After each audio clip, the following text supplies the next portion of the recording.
Pray for those who abuse you. If anyone strikes you on the cheek, offer the other also. And from anyone who takes away your coat, do not withhold even your shirt. Give to everyone who begs from you. And if anyone takes away your goods, do not ask for them again. Do to others as you would have them do to you. If you love those who love you, what credit is that to you? For even sinners love those who love themselves. If you do good to those who do good to you, what credit is that to you? For even sinners do the same. If you lend to those from whom you hope to receive, what credit is that to you? Even sinners lend to sinners to receive much again. But love your enemies, do good, and lend, expecting nothing in return. Your reward will be great, and you will be children of the Most High, for He is kind to the ungrateful and the wicked. Be merciful just as your Father is merciful. Do not judge, and you will not be judged. Do not condemn, and you will not be condemned. Forgive, and you will be forgiven. Give, and it will be given to you, a good measure, pressed down, shaken together, running over, was put into your lap. For the measure you give will be the measure that you get back. May our hearts hear and our lives respond.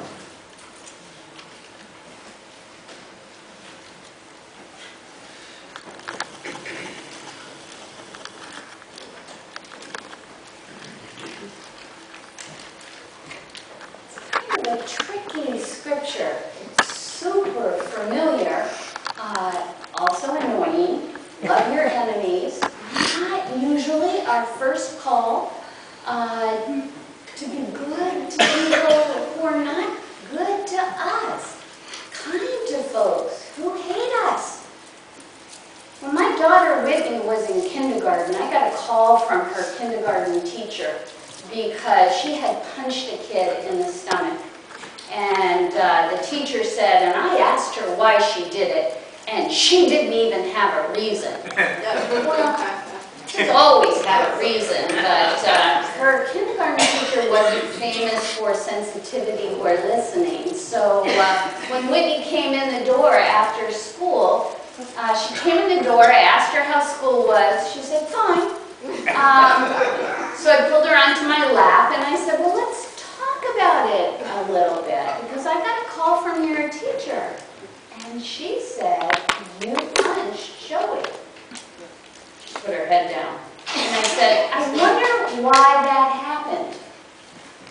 She thought for a minute, and then she said, well, I was walking across the room, and I accidentally stepped on his lunch.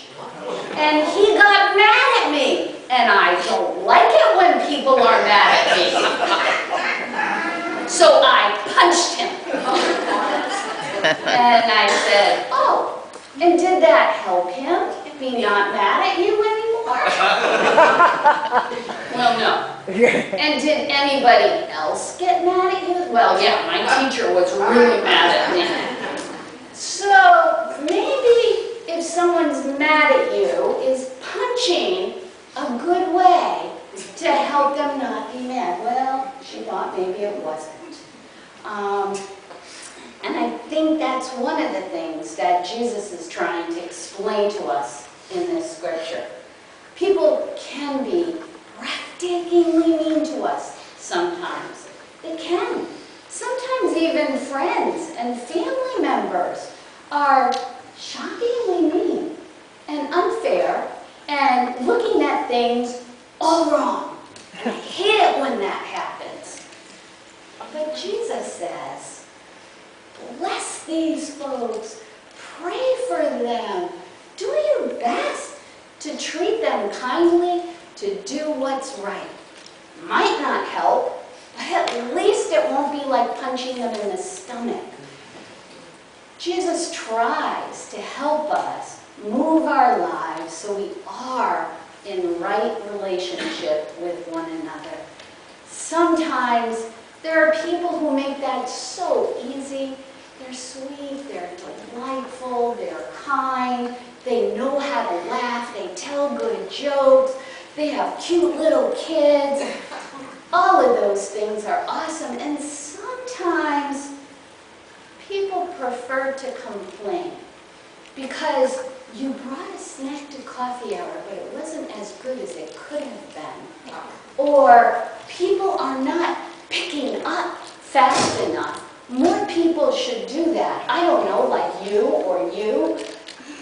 And some people are less good at figuring out what they should do. That's always the hardest part. I hate it when I have to figure out what I should do. But that is what Jesus calls us to do, right? To be kind, to reach out, to be generous. Not just when it's easy, but when it's wicked annoying. Jesus calls us to reach out with that gentleness because in truth, it's the only way to change the planet. Person by person by person. I can't make people in North Korea decide to pack up their nuclear weapons and call it a day. Can't do that. But I do every day of my life get opportunities to smile at a stranger. And someone shared with us recently how their pastor, and I think I even shared that story in here because it was so powerful, about a man who had committed suicide, but left a note behind that said that they had determined that if even one person smiled to them on the way to the Golden Gate Bridge, they would not jump off of it. And so when the family found the note, you had to know, in that journey, not one person smiled? And what does that say to us about how one pretty easy act of smiling at a stranger can take a life and make a huge difference? And when someone is crabby, you know, I'm a pastor, so I get to hear more stories. And I might hear how much they hurt, how every single nerve in their body is going nuts with fibromyalgia. And they may not be saying it out loud to everybody, but just making it through a day and remaining civil is huge. And so sometimes if the civility wears off a little bit, we're so sure that that is not very nice. And it might not be, but it also might be an expression of pain. Sometimes people are short with us because they live with someone who's severely depressed and can't even get out of bed. And they've been kind and gentle and trying encouragement and going to doctor's appointments with that person. And nothing's working. And so if they're kind of quiet and subdued when they come to church, it doesn't mean they're being rude to you, that they're not friendly. It just means, dear Lord, they're carrying as much as they can carry right now. Don't ask for one more thing. So if they're not helping at coffee hour, oh well, the rest of us can. Jesus calls us to be gentle, not just when it's easy, but day by annoying day. Also, when the scripture says that if someone strikes you on the right cheek, you should turn the other cheek. We have to, especially as a church, we have to be so careful with that scripture. One of the things I used to do was be a children's advocate at a domestic violence center. And churches have abused far too many children and women by saying, well, you're married, You must obey your husband. What did you do to prompt this? If only, and abusers always do that. They didn't want to hurt you. They only did it because blah, blah, blah. And there's always a reason. Or they were drinking too much. Well, there are plenty of people who drink and don't beat up their wives or children.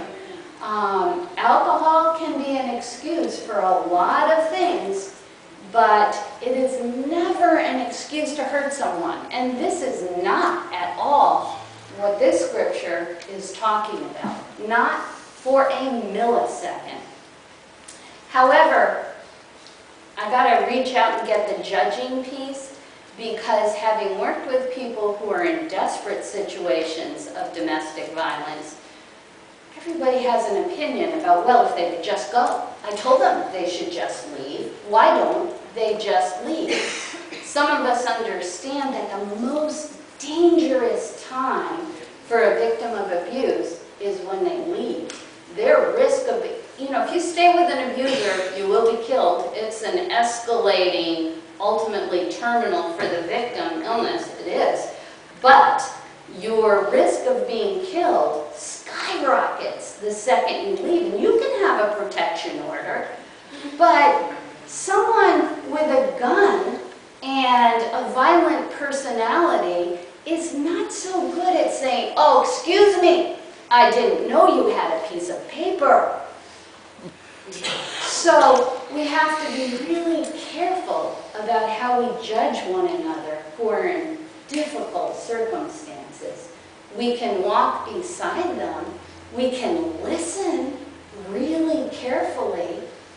There was a story on NPR years and years ago when I was working in that domestic violence shelter, and it was a wonderful interview with a woman who was the district attorney for the, what do you call the head district attorney? I don't know. The top attorney general in Massachusetts, which is a well-populated state, and they were just starting some important training about domestic violence for all the police and sheriff departments. And so she was at this training, and they were talking about, well, this happens and that happens, and the police chief from Boston, who she knew really, really well, leaned over to her and whispered in her ear, well, that would never happen to a smart girl like you. And that was when she realized, because she hadn't told anybody her story, because people who are victims of domestic violence can be looked at as less than. That shocks the heck out of me. Not smart enough, not strong enough. What she dared to say to that police chief is, oh yes, it could. It did. Because she had been a victim of domestic violence and had finally managed to escape and then went to law school. But domestic violence is something that can happen to anybody, no matter how smart, how strong, how capable. And it doesn't start out right at the top. It sneaks up little bit by little bit, undermining your sense of self and disconnecting you from your entire support system. If you have children, for example, an abuser will inevitably make sure that you are never alone with all your children. If you have 3 children, you might be alone with 2 of them, but the abuser always has one of your children because you could escape, right? If you had all your children, and few mothers will choose to leave a child behind. So it's another part of control. So when Scripture says, if someone slaps you on the right cheek, turn your left cheek, it does not mean remain in situations of abuse indefinitely, because that is your Christian lot in life. We need to know that that particular scripture was written to people who were controlled by Roman soldiers, and they lived in a culture where to insult a servant or a person who was less than, you use the back of your hand and you smack them, the back of your hand, because that was what was insulting and said across the right cheek then, right? Because your right hand, backhand would hit it. If that person turned their other cheek, that was actually an act of defiance. It would say, you have not cowed me, you have not controlled me. And by turning the other cheek, the person then had to what? Admit complete defeat, slap with the other side of their hand, which would admit you were an equal and they were really losing the upper hand, literally. And so it had that meaning at the time, which we've kind of lost it over time. And when we tell people not to judge, it doesn't mean we can't say, it is wrong to put small children in cages. It's wrong to take little boys and haul them away, or girls, and haul them away from their parents. It doesn't mean we can't say, like that 9-year-old girl who was a U.S. citizen, taken out of her mother's car, taken away, and kept in custody for 32 hours, even though she had her U.S. passport and was born in this country. They said the picture wasn't a good enough match. It didn't look like her. She was giving inconsistent responses. Well, how many 9-year-olds that get snatched up away from their family, isolated, are going to be calm and consistent?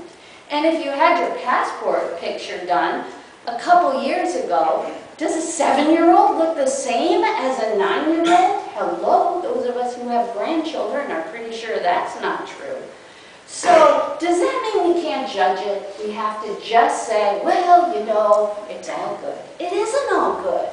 We are allowed to say that certain actions are dead wrong.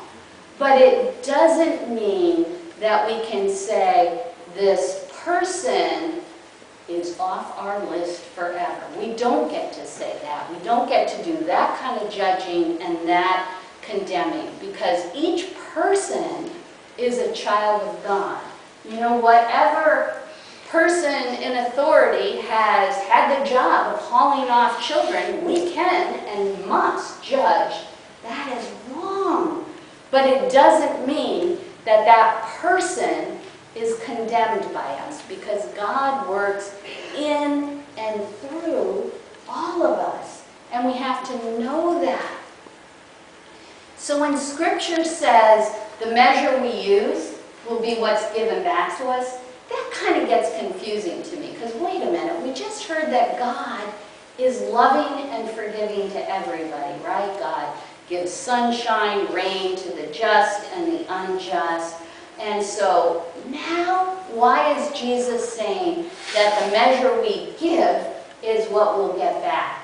That does make it sound like we get paid for what we do. And I thought Jesus was just saying, no, it's not going to be that way. Give to those people you don't expect a return from.